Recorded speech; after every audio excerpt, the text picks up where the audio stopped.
Welcome, everyone, and a huge welcome to all the small groups tuning in together for today's explainer. We are jumping right into a really powerful concept from our source material today.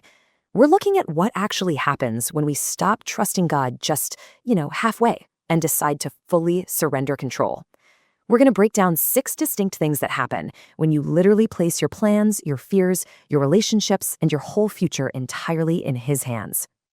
Okay, let's dive into this. Here's the roadmap for our discussion today. We'll start with the illusion of control, look at some internal shifts in faith, talk about navigating the unknown, move into taking action and expectation, and wrap up with your journey of trust. All right, section 1, the illusion of control. We're going to challenge our need for certainty. Now, our source material really challenges us to take a hard look at how we normally operate. Because let's be honest, we often settle for this illusion of control. That's basically when we trust God only when things are going great, right? And we're constantly demanding immediate answers. It feels safe, but honestly, it's incredibly fragile. But contrast that with complete trust. This is a game changer. This means taking your plans, your deepest fears, your relationships, the whole shebang, and placing them completely in His hands. It's a massive, life-altering shift from just saying we trust to actively releasing our grip. Moving into section 2, internal shifts in faith, focusing on peace and letting go. The source grounds this whole idea in Scripture, specifically Proverbs 3:5. Trust in the Lord with all your heart and lean not on your own understanding. This verse right here, it's absolutely crucial. It's the foundation for letting go. It means accepting that, hey, we won't always know exactly how things are going to pan out, but we choose to trust anyway. When you stop forcing situations, when you stop chasing things that just aren't meant for you, man, a massive internal shift happens. And that leads us right to the first major outcome, unexplainable peace. Now, we're not just talking about a fleeting good mood here. It's a deep, steady calm that sticks around even when life feels completely up in the air. Drawing from Philippians 4:7, this peace doesn't come from knowing the outcome. It comes from knowing who controls the outcome. You still see the problem right in front of you, for sure, but the incredible thing is it literally stops consuming your every waking thought. And this brilliantly illustrates the day-to-day difference. Think about the typical worldly response: worrying, overthinking, just trying to fix everything in your own exhausting strength. It's a lot, right? Compare that to the trusting response, releasing those heavy burdens through prayer and actually waiting for God's timing. Letting go of control doesn't mean you just sit back and do absolutely nothing. It means doing your part while trusting God with the rest.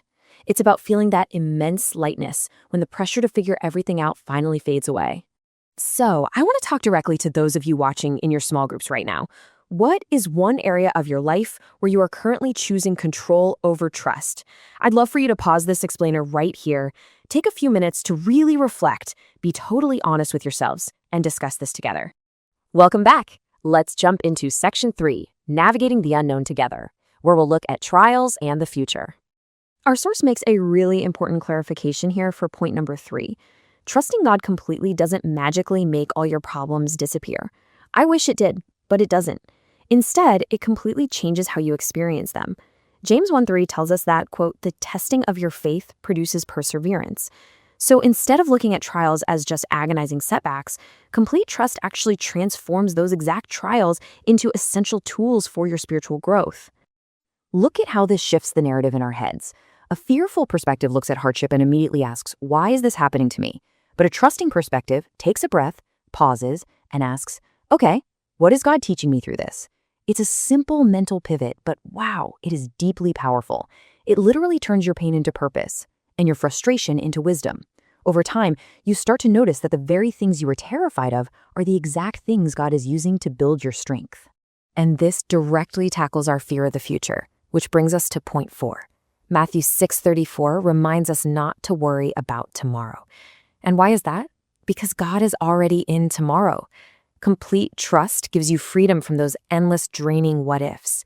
You stop trying to predict every single negative outcome. You start to realize that the future isn't just something you have to merely survive. It's something you confidently walk right into with faith. All right, time for another group pause. Think about this. How has a past trial built your trust? Or what future fear do you need to release today? Go ahead and pause the explainer again. Share your personal experiences with each other.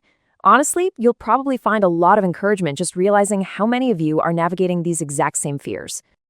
All right, as we gather back together, let's explore Section 4, Taking Action and Expectation. This is all about obedience and miracles. As the source points out for our fifth takeaway, trust and obedience are totally tied together. Isaiah 1:19 says, "If you are willing and obedient, you will experience the goodness of what God has prepared." Real trust naturally leads to following God's direction, even when, especially when that direction doesn't make total sense right away. You just trust that His plans are wiser and way more fulfilling than whatever you had mapped out for yourself. The source breaks down this active process of obedience so beautifully. Step 1, recognize His voice clearly.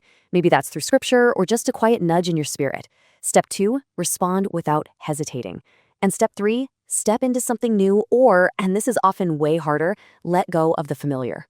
That might mean forgiving someone when it's super tough or choosing integrity when taking a shortcut would be so much easier. The big takeaway here is that God's direction isn't there to restrict you. It's there to guide you into something so much better. So the crucial point here is our sixth and final concept. Releasing control is exactly what opens the door to unexpected miracles. Ephesians 3:20 declares that God is able to do immeasurably more than all we ask or think. Often it's our own tight grip on control that actually limits what we're willing to believe for. When you finally fully release that control, you create the space to see doors open at the perfect time and to see situations shift in ways that clearly show God is at work. Let's take our third and final mid-session pause for discussion. Where is God prompting you to be obedient right now? And how might taking that action open up space for Him to work in your life? Take a moment, pause right here, and chat with your group about the active steps you feel called to take.